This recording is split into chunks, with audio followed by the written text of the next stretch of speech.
मेरे चैनल में आपका स्वागत है। अगर आप नए हैं तो इस चैनल को सब्सक्राइब करें। अगर आपको ये वीडियो पसंद आए तो वीडियो को लाइक करें। चलिए बिना देर किए अपनी कहानी का एक नया सफर शुरू करते हैं। सिर्फ 8 दिनों में ही 17 उच्च गुणवत्ता वाले आध्यात्मिक पत्थर पूरी तरह से समाप्त हो गए। ईशान के शरीर की 12 नाड़ियों यानी मेरिडियंस में से 5 पूरी तरह से आध्यात्मिक ऊर्जा आभा रेकी से भर गईं और छठी नाड़ी लगभग आधी भर चुकी थी। जमीन पर बिखरे सफेद चूर्ण यानी रेत जैसे बचे हुए टुकड़े को देखकर भी ईशान के चेहरे पर कोई दुख या पछतावा नहीं था। उसकी नज़र में अगर ये पत्थर उसकी शक्ति बढ़ाने में मदद कर सकते हैं तो फिर चाहे 17 ही क्यों ना हो या 17 सर्वोच्च स्तर के पत्थर ही क्यों ना खर्च हो जाएं, उसे कोई फर्क नहीं पड़ता। इसलिए जैसे ही वे पत्थर पूरी तरह समाप्त हुए, बिना किसी हिचकिचाहट के उसने तुरंत एक 10वीं श्रेणी नीच स्तर का आध्यात्मिक पत्थर निकाल लिया और हाथ में पकड़कर साधना शुरू कर दी। अभी तक की तुलना में अगर वातावरण में बिखरी आभा एक बूंद पानी के समान है, तो अभाव पत्थर लैक ऑफ स्पिरिट स्टोन एक गिलास पानी जैसा है और 10वीं श्रेणी का ये पत्थर एक बाल्टी पानी जैसा। पत्थर से निकल रही अपार आध्यात्मिक ऊर्जा महसूस करते ही ईशान के चेहरे पर खुशी की चमक उभर आई।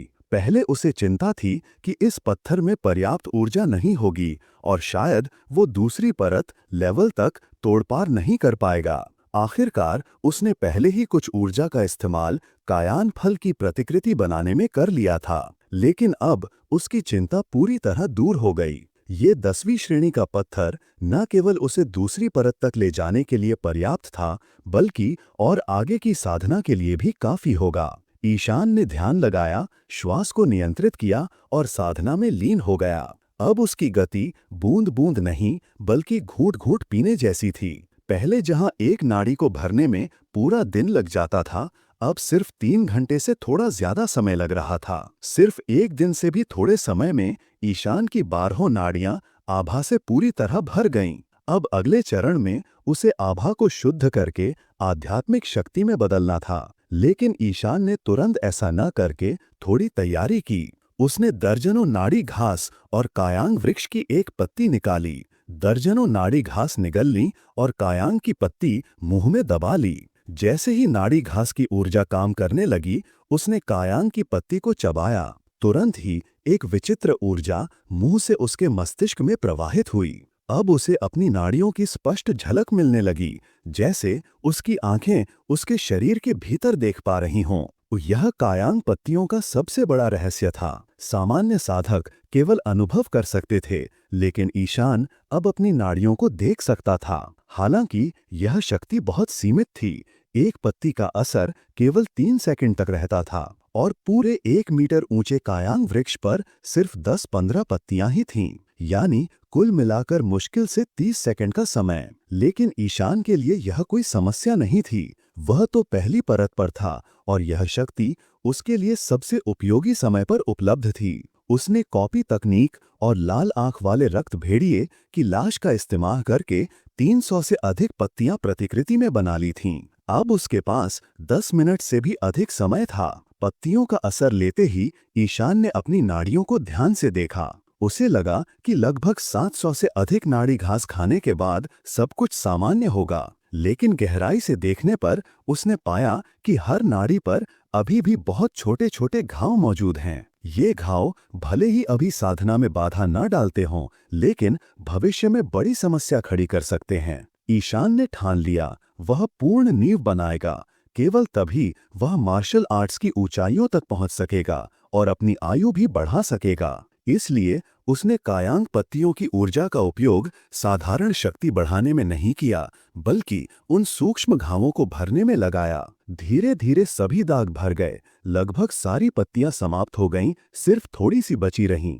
अब उसका शरीर हल्का महसूस हो रहा था, मानो बोझ हट गया हो। उसकी 12 नाड़ियां पहले ही आभा से भर चुकी थीं। अब अगला चरण था आभा को आध्यात्मिक शक्ति रेकी में बदलना। लेकिन ईशान ने तुरंत ऐसा न करके थोड़ी तैयारी की। उसने दर्जनों नाड़ी घास और कायांग वृक्ष की एक पत्ती निकाली। दर्जनों नाड़ी घास निगल ली और कायांग की पत्ती मुंह में दबा ली।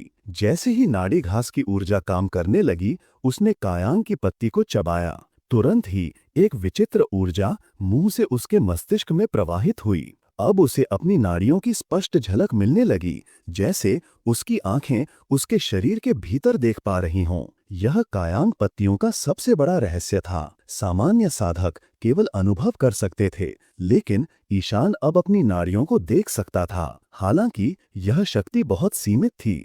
एक पत्ती का असर केवल 3 सेकंड तक रहता था और पूरे 1 मीटर ऊंचे कायांग वृक्ष पर सिर्फ 10-15 पत्तियां ही थीं, यानी कुल मिलाकर मुश्किल से 30 सेकंड का समय। लेकिन ईशान के लिए यह कोई समस्या नहीं थी। वह तो पहली परत पर था और यह शक्ति उसके लिए सबसे उपयोगी समय पर उपलब्ध थी। उसने कॉपी तकनीक और लाल आंख वाले रक्त भेड़िए की लाश का इस्तेमाल करके 300 से अधिक पत्तियों प्रतिकृति में बना ली थीं। अब उसके पास 10 मिनट से भी अधिक समय था। पत्तियों का असर लेते ही ईशान ने अपनी नाड़ियों को ध्यान से देखा। उसे लगा कि लगभग 700 से अधिक नाड़ी घास खाने के बाद सब कुछ सामान्य होगा, लेकिन गहराई से देखने पर उसने पाया कि हर नाड़ी पर अभी भी बहुत छोटे छोटे घाव मौजूद थे। ये घाव भले ही अभी साधना में बाधा न डालते हों, लेकिन भविष्य में बड़ी समस्या खड़ी कर सकते हैं। ईशान ने ठान लिया वह पूर्ण नींव बनाएगा। केवल तभी वह मार्शल आर्ट्स की ऊंचाइयों तक पहुंच सकेगा और अपनी आयु भी बढ़ा सकेगा। इसलिए उसने कायांग पत्तियों की ऊर्जा का उपयोग साधारण शक्ति बढ़ाने में नहीं किया, बल्कि उन सूक्ष्म घावों को भरने में लगाया। धीरे धीरे सभी दाग भर गए। लगभग सारी पत्तियां समाप्त हो गईं, सिर्फ थोड़ी सी बची रहीं। अब उसका शरीर हल्का महसूस हो रहा था, मानो बोझ हट गया हो। उसकी 12 नाड़ियां पहले ही आभा से भर चुकी थीं। अब अगला चरण था आभा को आध्यात्मिक शक्ति रेकी में बदलना। गैस रिफाइनिंग पीरियड की कुल 10 परतें होती हैं। पहली से तीसरी परत प्रारंभिक स्तर, चौथी से छठी परत मध्य स्तर, 7वीं से 9वीं परत उच्च स्तर, 10वीं परत पूर्णता ग्रेट परफेक्शन।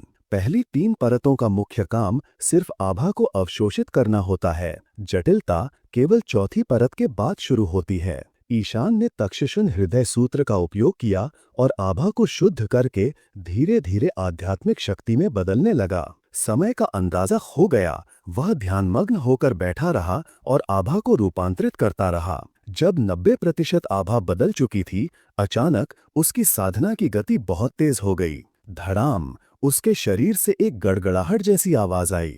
बाकी बची सारी आभा एक ही क्षण में आध्यात्मिक शक्ति में परिवर्तित हो गई। उसने दूसरी परत लेवल 2 में तोड़पार कर लिया था। लगभग 10 दिनों की निरंतर साधना के बाद ईशान ने आखिरकार पहली परत से दूसरी परत तक प्रगति कर ली। शरीर में हुए बदलावों को महसूस करते ही उसके भीतर उमड़ती खुशी काबू से बाहर हो गई।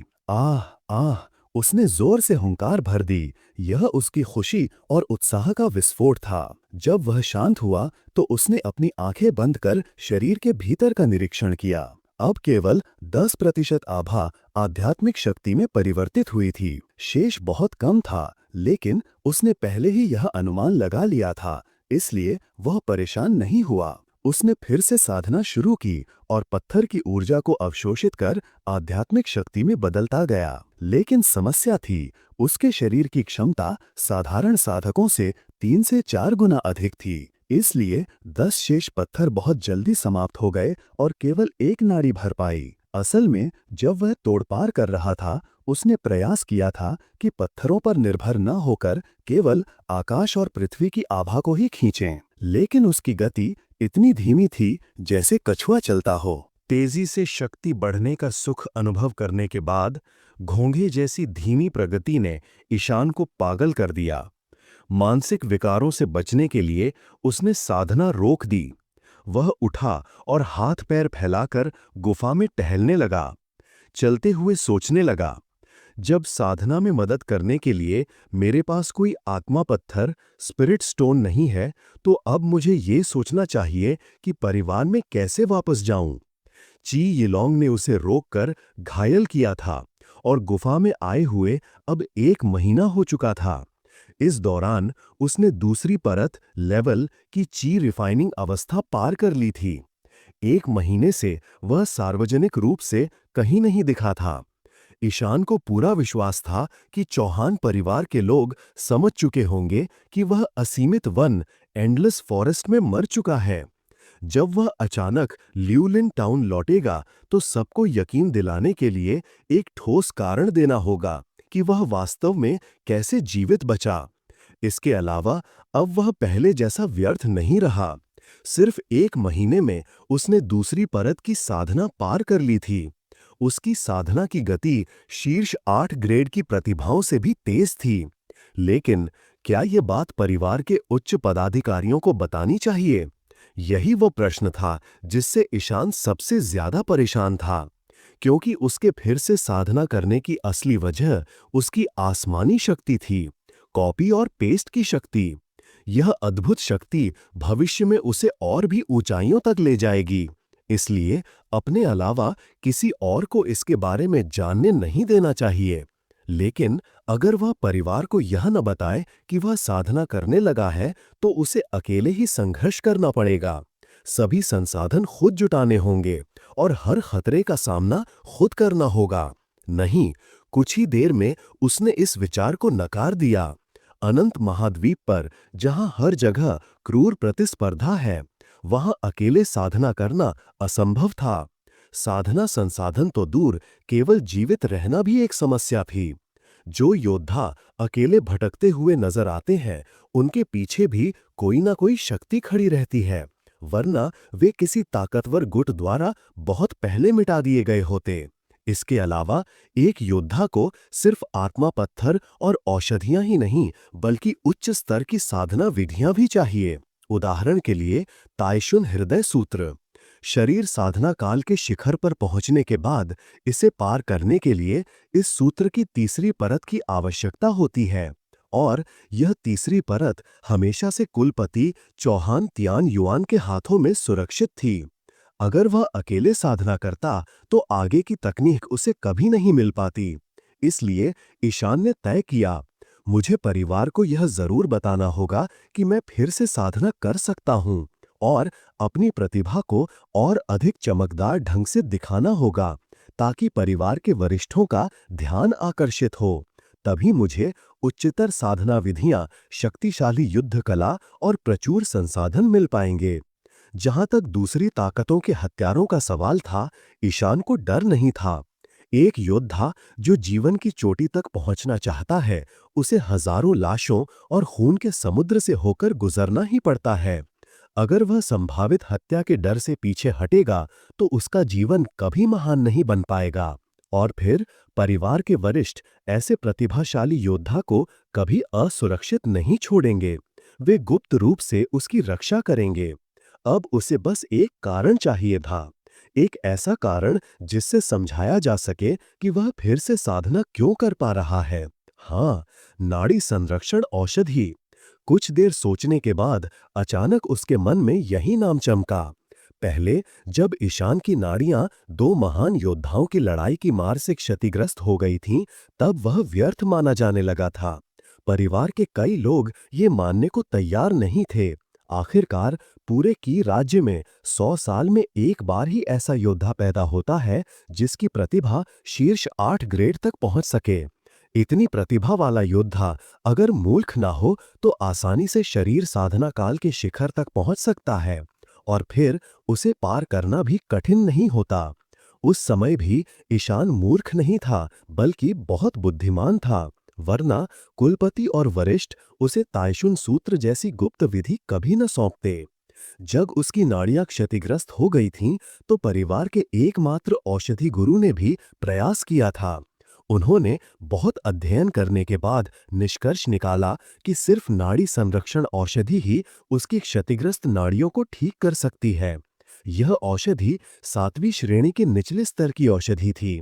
इसकी सामग्री बहुत दुर्लभ नहीं थी और चौहान परिवार उन्हें इकट्ठा भी कर सकता था।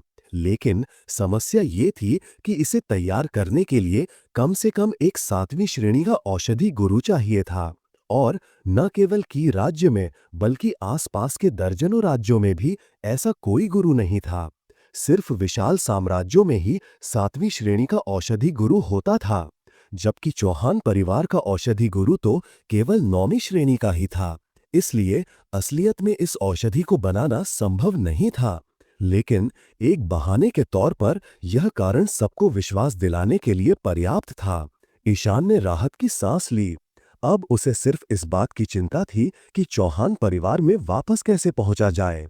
उसके पास कुछ आत्मविश्वास था, क्योंकि उसने हाल के दिनों में जंगली फलों को इकट्ठा करते हुए रास्ते की सुरक्षा का आकलन किया था।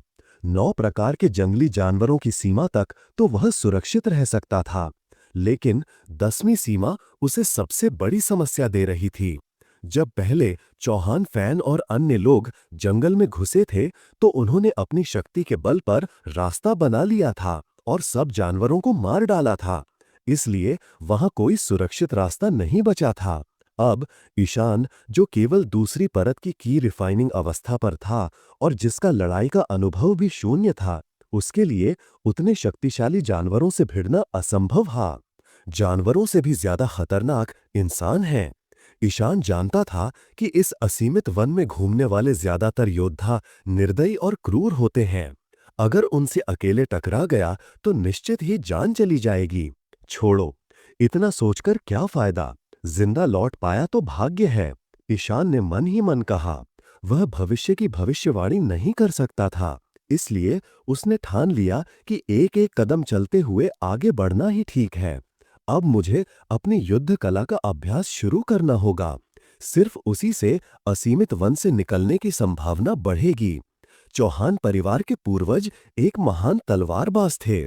इसी कारण परिवार की अधिकांश संतानों ने पिछले कई सौ वर्षों से तलवार को ही अपना प्रमुख हथियार बनाया था। अध्याय 17। परिवार के मुखिया ईशान तिवारी का दावा था कि उनकी तलवार कला ऐसी है कि प्रतिद्वंदी कुछ कह ही नहीं पाता और उनकी तलवार के नीचे ढेर हो जाता। यही तिवारी परिवार की तलवार विद्या के अभिमान को दर्शाता है। तिवारी परिवार की युद्ध कला मंडप तलवार विद्या का ही सबसे बड़ा हिस्सा है। ईशान को इस बात की कोई विशेष परवाह नहीं थी कि भविष्य में कौन सा हथियार इस्तेमाल करे या कौन सी युद्ध कला सीखे, लेकिन तिवारी परिवार में रहते हुए परिस्थितियां तय करती थीं कि उसे तलवार विद्या ही सीखनी होगी। और भी महत्वपूर्ण बात यह थी कि वर्मा परिवार के 5 लोगों की मौत के समय एक साधारण युवक के पास 10 बार तपाई हुई स्टील की तलवार थी। ये तलवार फिलहाल उसके लिए सबसे उपयुक्त थी। तिवारी परिवार दवाओं, औषधि निर्माण के लिए प्रसिद्ध था, जबकि वर्मा परिवार हथियारों के लिए मशहूर था। वर्मा परिवार के हथियार सिर्फ की राज्य में ही नहीं, बल्कि दर्जनों आसपास के राज्यों में भी प्रसिद्ध थे। उनकी प्रसिद्धि का कारण था उनकी विशेष तपन तकनीक, जिसमें धातु को कई बार तपाकर उसकी धार और मजबूती को असाधारण रूप से बढ़ाया जाता था। क्योंकि गैस संवर्धन काल के योद्धा जब अपनी आध्यात्मिक शक्ति का प्रयोग करते हैं, तो वो अत्यंत प्रचंड होती है। सामान्य हथियार उस शक्ति को झेल ही नहीं पाते। केवल वही हथियार जिन्हें विशेष तपन विधि से बनाया गया हो, सच्चे अर्थों में उस शक्ति का उपयोग कर सकते हैं। गैस संवर्धन काल में योद्धा 10 बार तपाए गए हथियारों का प्रयोग करते हैं। जब शरीर संवर्धन काल आता है, तब उन्हें 100 बार तपाए गए हथियार चाहिए होते हैं, क्योंकि उस समय योद्धा की आध्यात्मिक शक्ति इतनी विशाल हो जाती है कि 10 बार तपाए गए हथियार भी टूट जाते हैं।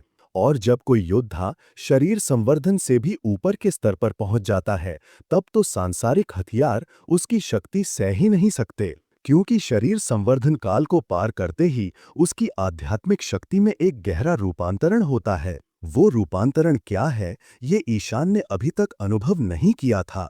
उसने बाएं हाथ से तलवार की मूठ को कसकर पकड़ा, बाघ की आंख जैसी मजबूत पकड़ बनाई और तलवार की पीठ उसकी हथेली से सटाई। उसकी आत्मा तुरंत शांत हो गई। हाँ, उसने एक चीख लगाई, बायां पैर दाएं की ओर बढ़ाया, शरीर को मोड़ा और पूरी ताकत से मूलभूत मुद्रा अपनाई। इस समय ईशान के दिमाग में दर्जनों तलवार विधियां थीं, यहां तक कि उच्च स्तरीय विद्या भी, लेकिन उसने इन सब को छोड़कर सबसे साधारण मूलभूत तलवार विद्या को चुना।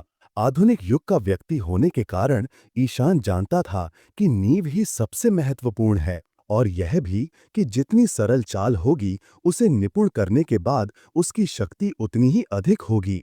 अन्य हथियारों की जटिल मुद्राओं की तुलना में मूलभूत तलवार विद्या बहुत ही सरल थी।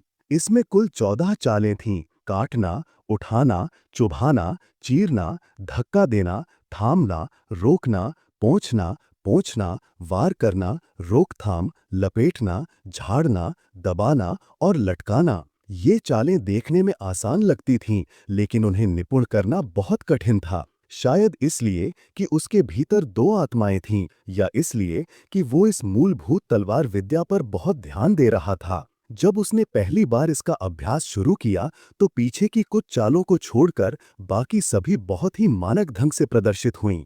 एक के बाद एक चाल। ईशान पूरे मन से साधना कर रहा था। वो चाहता था कि अपनी तलवार को दिल से महसूस करे और मानव तलवार एकत्व की अवस्था तक पहुंचे। बेशक ये उसकी कल्पना मात्र थी। वो जानता था कि वो अभी सिर्फ गैस संवर्धन काल की दूसरी परत का साधक था। यहाँ तक कि शरीर संवर्धन काल से ऊपर के शक्तिशाली लोग भी मानव तलवार एकत्व की अवस्था तक नहीं पहुंच पाते, क्योंकि उससे पहले एक और अवस्था होती है, तलवार का भाव। 10 से अधिक प्रयासों के बाद जब उसने पाया कि मानव तलवार एकत्व असंभव है, तो उसने उस अवास्तविक कल्पना को छोड़ दिया और पूरी निष्ठा से मूलभूत तलवार विद्या का अभ्यास करना शुरू किया।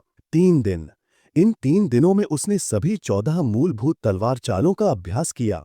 पहली 7 चालें अब उसके लिए लगभग सहज हो चुकी थीं, जबकि बाद की 7 अभी भी थोड़ी कठिन थीं। लेकिन इससे वो निराश नहीं हुआ। वो जानता था कि पिछली 7 चालें देखने में आसान लगती हैं, लेकिन वास्तव में वे पहली 7 चालों से जुड़ी हुई थीं। उन्हें निपुण करने के लिए और अधिक समय चाहिए था।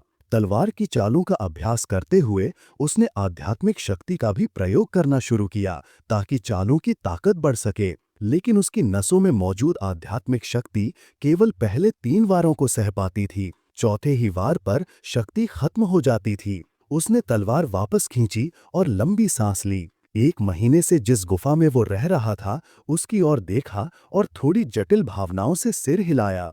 अब निकलने का समय आ गया है। इस 1 महीने में लाल आंखों वाले रक्त भेड़िए की गंध लगभग मिट चुकी थी। 2 दिन पहले जब वो फल लेने बाहर गया था, तो उसने स्पष्ट रूप से देखा कि आसपास अब अन्य विचित्र जीव घूम रहे थे। उसके पास अब ना तो आध्यात्मिक पत्थर थे और ना ही गुफा की आभा शेष बची थी। अब यहाँ ठहरना व्यर्थ था।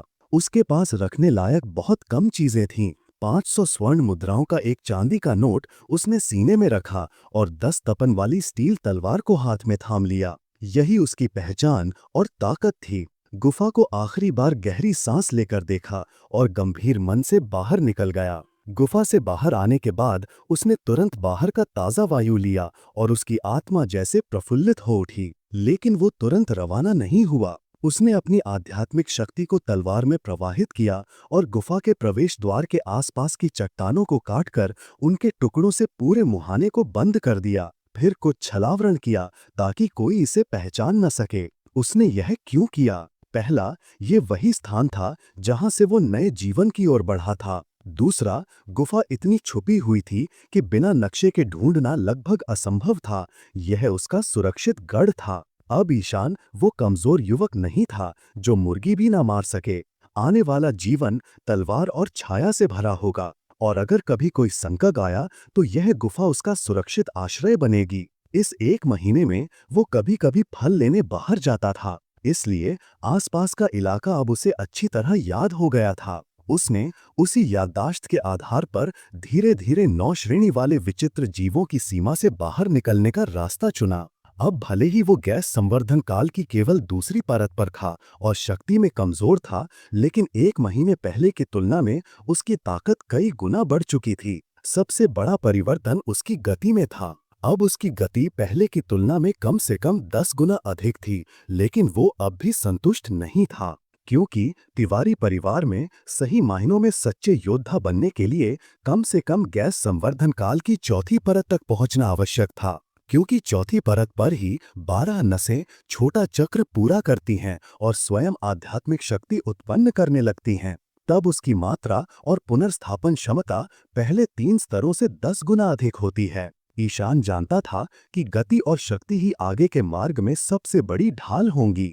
इस समय वो 1 मीटर मोटे और 10 मीटर ऊंचे पेड़ की चोटी पर छुपा हुआ था। उसने अपनी सारी सांसें रोकीं और ध्यान केंद्रित किया, क्योंकि वो अब 10 श्रेणी वाले विचित्र जीवों की सीमा में था। अध्याय 18।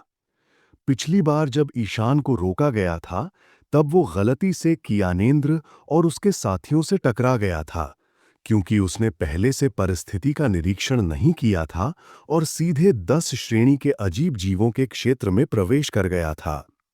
इस बार उसने समझदारी दिखाते हुए पहले सावधानी से चारों ओर का मुआयना किया और फिर तय किया कि अंदर जाना है या नहीं। आधे घंटे बाद 9 श्रेणी वाले क्षेत्र के किनारे पर ना तो 10 श्रेणी के भयंकर जीव थे और न ही कोई मानव योद्धा। सुरक्षा सुनिश्चित करने के बाद वो पेड़ से नीचे उतरा और 100 कदम आगे बढ़ते ही 10 श्रेणी वाले क्षेत्र में प्रवेश कर गया। 9 श्रेणी के भीतर उसकी गति तेज थी, लेकिन 10 श्रेणी वाले क्षेत्र में ईशान की चाल काफी धीमी हो गई। वो आसपास के माहौल पर पूरी सतर्कता से ध्यान दे रहा था, ताकि अचानक कोई दानव या योद्धा सामने न आ जाए। पता नहीं ये अनोखे जानवर गहरी नींद में थे या हाल ही में यहाँ के योद्धा चले गए थे, क्योंकि जब तक ईशान 10 श्रेणी के मध्यम स्तर के क्षेत्र तक पहुंचा, उसे न तो कोई दानव मिला और न ही कोई योद्धा मिला। ईशान ने सोचा, अगर आगे का सफर भी इसी तरह सुरक्षित रहा, तो उसकी मौजूदा गति से वो शाम तक ल्यूलन नगर पहुंच जाएगा। लगभग 1.5 घंटे की यात्रा के बाद वो मध्यम स्तर के 10 श्रेणी वाले जीवों के क्षेत्र के करीब पहुंचा ही था कि उसकी किस्मत अचानक पलट गई। अब वो न केवल मध्यम स्तर के 10 श्रेणी वाले भयंकर दैत्य तूफानी भालू से आमना सामना कर रहा था, बल्कि वहां पहले से मौजूद दर्जन भर खूंखार योद्धाओं से भी। इस समय दर्जन भर योद्धाओं ने तूफानी भालू को घेर रखा था और दोनों तरफ से लड़ाई अभी शुरू नहीं हुई थी। चूंकि न तो योद्धाओं ने और न ही भालू ने हमला किया था, ईशान को पहले से इसकी भनक नहीं लगी, वरना वो कभी इस जगह पर सामने से नहीं आता। उन योद्धाओं ने अचानक ईशान को देखा तो पहले तो चौंके, लेकिन जैसे ही समझ गए कि वो महज क्यूई रिफाइनिंग के दूसरे स्तर का छोटा योद्धा है, उनकी चिंता तुरंत मिट गई। ईशान ने हाथ जोड़कर कहा, माफ कीजिए भाइयों, मैं रास्ता भटक गया था, अब तुरंत निकल रहा हूं। असीम वन, एंडलेस फॉरेस्ट में जब किसी दूसरे मानव योद्धा से मुलाकात हो, तो भले पहचान हो या ना हो, उनसे दूरी बनाना ही समझदारी होती है। कौन जानता है सामने वाला क्या इरादा रखता है। यह कहकर ईशान ने बिना उनकी प्रतिक्रिया का इंतजार किए मुड़कर तेजी से बाहर की ओर दौड़ लगा दी। तभी उन योद्धाओं का सरदार बोला, जियो, जाओ और इसे खत्म करो। उसे शक हुआ था, एक साधारण सा युवक जो सिर्फ क्यूई रिफाइनिंग के दूसरे स्तर पर है, आखिर कैसे 10 श्रेणी के मध्यम क्षेत्र तक बिना किसी चोट के साफ सुथरा पहुंच सकता है। यह तभी संभव है अगर उसके पीछे कोई शक्तिशाली रक्षक हो या फिर उसके पास कोई अमूल्य रत्न हो। इसलिए उसने अपने वफादार साथी, जो तीसरे स्तर का साधक था, को ईशान के पीछे भेज दिया। अगर पीछे वास्तव में कोई शक्तिशाली गुरु है, तो एक छोटे से शिष्य की जान जाने से उसे कोई फर्क नहीं पड़ेगा। लेकिन अगर ईशान के पास खजाना है, तो वो आसानी से उसके हाथ आ जाएगा। कुछ 100 मीटर दौड़ने के बाद ईशान ने पीछे मुड़कर देखा। एक योद्धा तेजी से उसका पीछा कर रहा था। दूरी अधिक होने की वजह से वो अभी यह नहीं जान पाया कि उसकी ताकत कितनी है, लेकिन उसकी गति देखकर साफ था कि वो उससे थोड़ा आगे है, मगर बहुत ज्यादा शक्तिशाली नहीं। ईशान ने जल्दी ही गणना कर ली, वह व्यक्ति उसे असीम वन की सीमा तक पहुंचने से पहले ही पकड़ लेगा। धत तेरे की, अब जान पर खेलना ही पड़ेगा। पहले तो उसने पूरा आध्यात्मिक बल पैरों में डालकर गति बढ़ाने की सोची, लेकिन जल्द ही महसूस किया कि इससे भी बचना असंभव है। इसलिए उसने गति बनाए रखी, सांसों को संतुलित किया और शरीर को स्थिर रखा, ताकि लंबे समय तक सहन शक्ति बची रहे। आधे घंटे बाद पीछा करने वाला योद्धा महज 10 मीटर की दूरी पर था। ईशान ने पीछे झांक कर देखा, वह तीसरे स्तर का साधक था और उसके हाथ में एक साधारण लंबी तलवार थी। यह देखकर ईशान थोड़ा निश्चिंत हुआ। हालांकि 10 बार तपे हुए हथियार साधारण नहीं होते।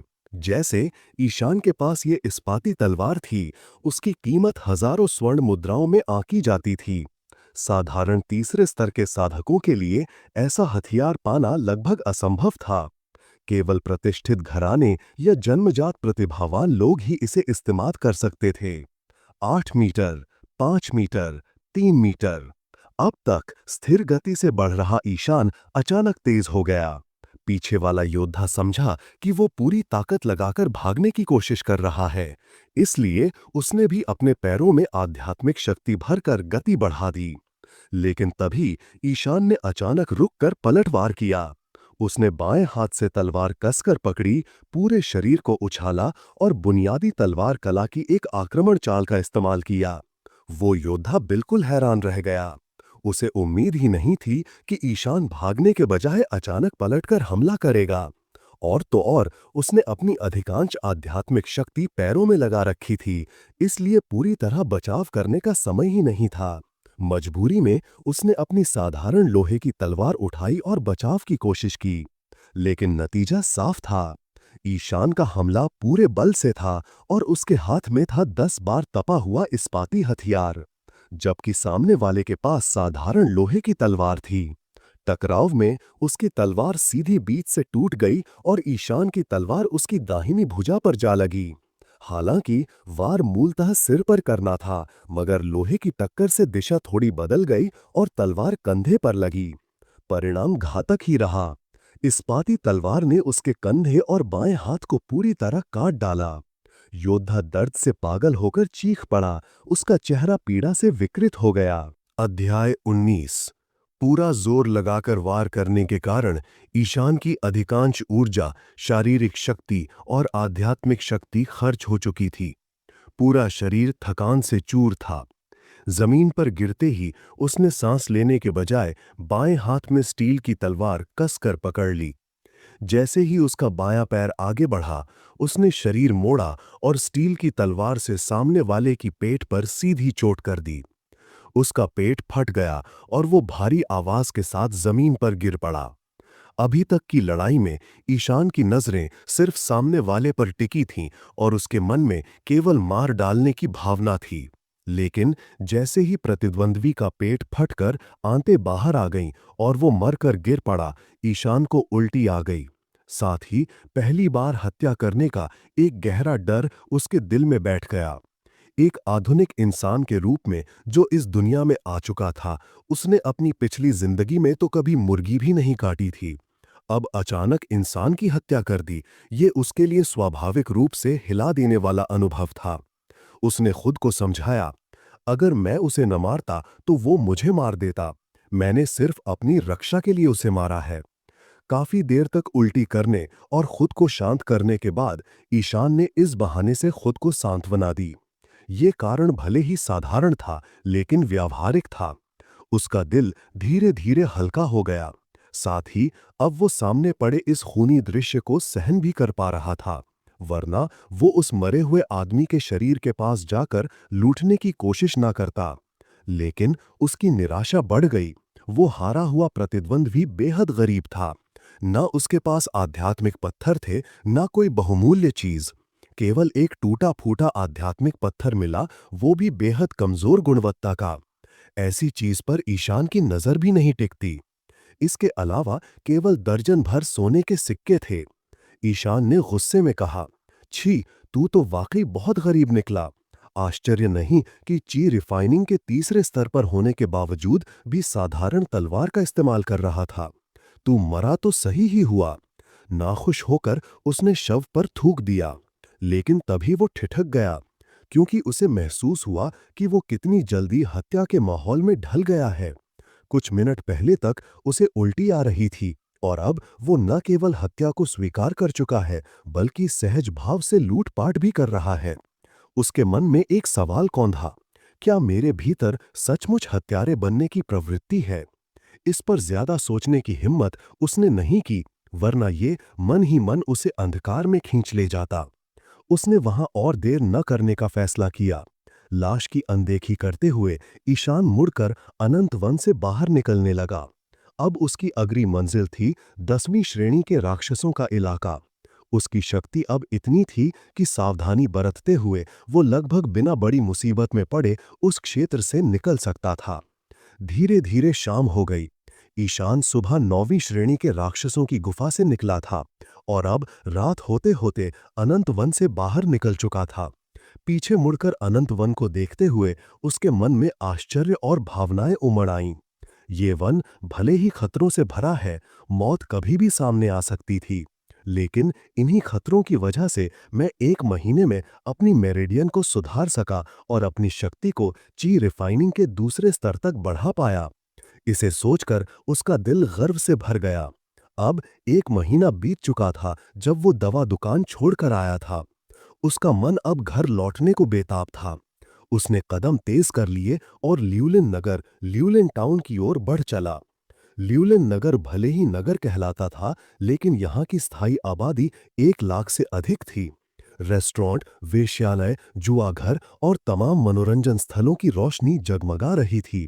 रात की जिंदगी यहाँ बेहद रंगीन थी। इतनी रोशनी देखकर ईशान को सचमुच मानव जगत में लौट आने का एहसास हुआ। उसकी नजर खाने पीने से भरे रेस्टोरेंटों पर गई और वहां से आती स्वादिष्ट व्यंजनों और शराब की खुशबू ने उसे ललचा दिया। उसके मुंह में पानी आ गया। लेकिन जैसे ही उसने सोचा कि उसका परिवार उसके अचानक 1 महीने के गायब होने पर कैसी प्रतिक्रिया देगा और परिवार उसके लिए आगे क्या योजनाएं बनाएगा, उसका मन असमंजस में पड़ गया। पिछले 1 साल से वो ल्यूलिन नगर में रह रहा था। डर की वजह से उसने कभी नगर से बाहर कदम नहीं रखा था, बल्कि हर फुर्सत में नगर का कोना कोना घूम लिया था। इसलिए वो नगर के हर हिस्से से भली भांति परिचित था। जल्द ही वो ईशान परिवार की औषधि दुकान पर पहुंचा। परिचित साइन बोर्ड और इमारत देखकर उसका दिल उत्साह और घबराहट से भर गया। उसने मुख्य द्वार से न जाकर पश्चिमी तरफ के छोटे दरवाजे पर दस्तक दी। अंदर से आवाज आई, दुकान बंद हो चुकी है, कल आना। काफी देर तक कोई हलचल न सुनकर ईशान ने अधीर होकर कई बार दरवाजा खटखटाया। अंततः अंदर से एक अनजान आवाज आई। वो ना तो दुकानदार की थी, ना ही 5 गार्ड्स में से किसी की। ईशान ने तुरंत पुकारा, नमस्ते, मेरा नाम ईशान है, मैं यहीं का हूं, मुझे दुकानदार से मिलना है। उसकी पहचान सुनते ही अंदर अचानक सन्नाटा छा गया। फिर वो जानी पहचानी आवाज आई, दुकानदार की। अरे ओ बदमाश, ये तो ईशान है, जल्दी दरवाजा खोलो। आवाज के साथ ही लकड़ी का दरवाजा खुल गया और सफेद बालों वाले बूढ़े दुकानदार सामने आ गए। ईशान भावुक होकर बोला, दुकानदार जी, मैं लौट आया। 1 महीने से किसी से बातचीत न करने वाला ईशान अब अपने करीबी को देखकर बेहद उत्साहित हो गया। दुकानदार की आंखें भी भीग गईं। बस तुम सही सलामत लौट आए, यही बहुत है। ईशान से 1 साल का साथ बिताने के कारण दुकानदार का भी उससे गहरा लगाव हो गया था।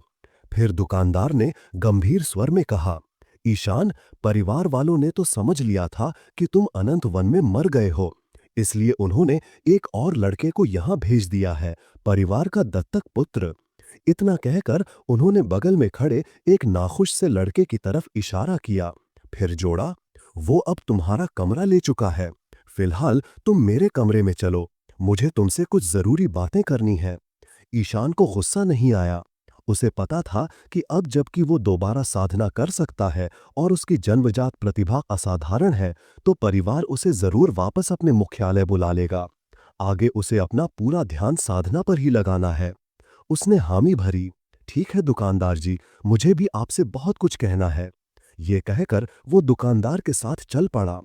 उसके पीछे खड़ा वो नया लड़का घृणा भरी निगाहों से उसे देख रहा था और बुदबुदाया, इसमें क्या खास बात है?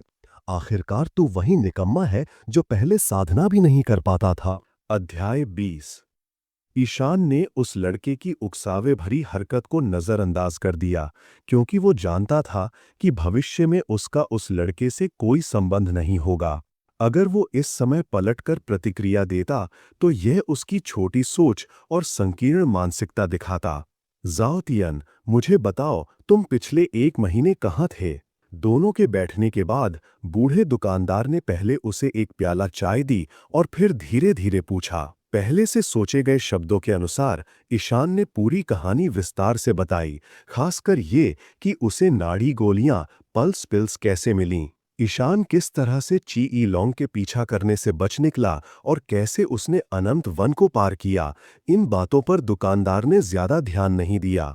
वो असल में इस बात से हक्का बक्का रह गया कि ईशान अब क्यूई परिशोधन के दूसरे स्तर तक पहुंच गया है। 1 महीने पहले जब ईशान अपने बड़े भाई ईशान फन और परिवार के साथ अनंत वन में औषधियां इकट्ठा करने गया था, तब दुकानदार को इसकी जानकारी थी, लेकिन कौन सी जड़ी बूटियां इकट्ठा करनी है यह वो नहीं जानता था। जब ईशान फन और अन्य लोग अनंत वन से लौटे और ल्यूलिन नगर पहुंचे, तो उन्होंने बस इतना कहा कि ईशान बाद में लौट आएगा और जल्दी जल्दी लूचेंग परिवार का मुख्यालय वापस चले गए। लेकिन जिसे बाद में आना था वह ईशान लगातार 3 दिनों तक नहीं लौटा। इसके बजाय गंभीर रूप से घायल हुसन टाइगर 3 दवा की दुकान पर अचानक आ गया। हुसन के बयान से दुकानदार को सारी सच्चाई का अंदाजा हो गया और ये भी कि ईशान भयंकर खतरे में है, जिसे बचाने के लिए तुरंत किसी शक्तिशाली व्यक्ति की जरूरत थी। इस आपात स्थिति में दुकानदार बेचैन तो हुआ, लेकिन कुछ कर नहीं सका, क्योंकि हुसन को भी किसी की देखभाल की जरूरत थी।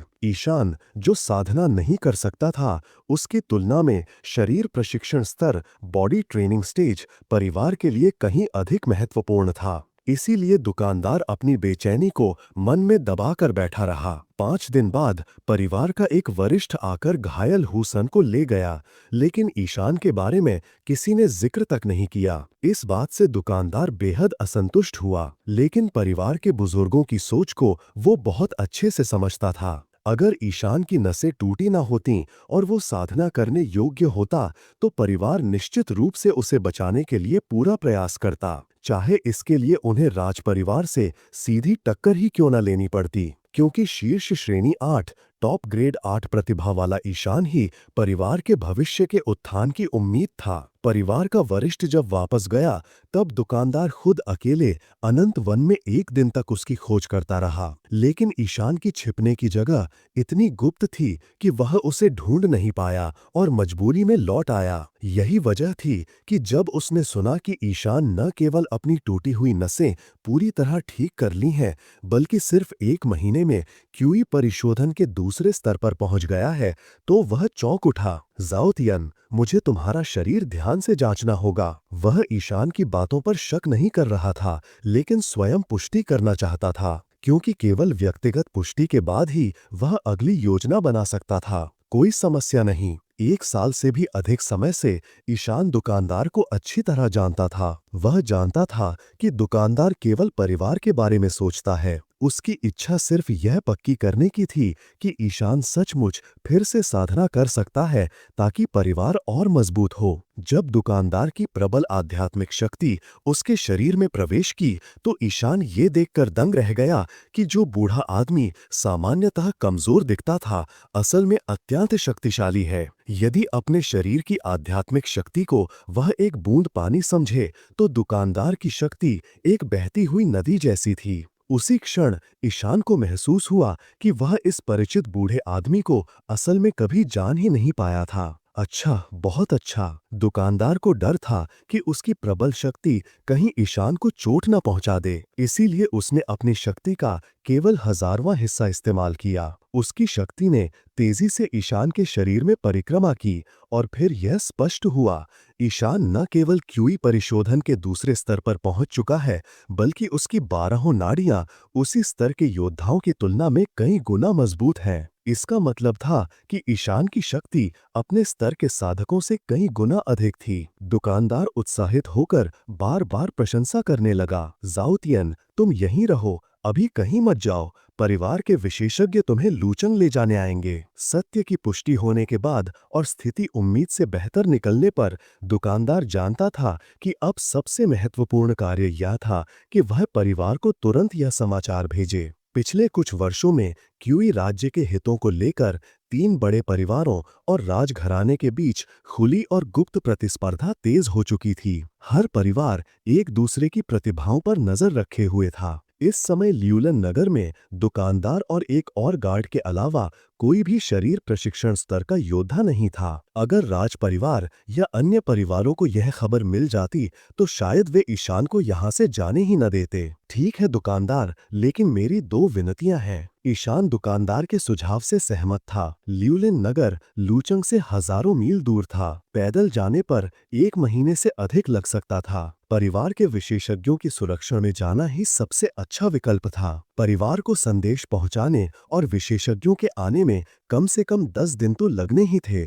ईशान यह समय व्यर्थ नहीं करना चाहता था। जाओतियन, तुम मुझसे इतने औपचारिक क्यों हो? दुकानदार ने नाराजगी का नाटक किया। असल में ईशान का खुद आकर अनुरोध करना दुकानदार के लिए खुशी की बात थी, क्योंकि 1 साल पहले जब परिवार को पता चला था कि ईशान साधना नहीं कर सकता तो उन्होंने उसे पूरी तरह छोड़ दिया था। न केवल उसकी सभी सुविधाएं छीन ली गईं, बल्कि उसे इस दूर दराज और खतरनाक ल्यूलिन नगर भेज दिया गया था। अगर ईशान को परिवार से नाराजगी होती तो दुकानदार उसे समझ सकता था, लेकिन अब उसका परिवार से कुछ मांगना इस बात का संकेत था कि उसके दिल में अभी भी परिवार के लिए लगाव था। इसीलिए जब तक उसकी मांग अनुचित न हो, दुकानदार ने निश्चय किया कि वह उसे पूरा करेगा। दुकानदार, मेरी पहली विनती यह है कि क्या आप मेरे लिए अच्छा सा खाना बनवा सकते हैं?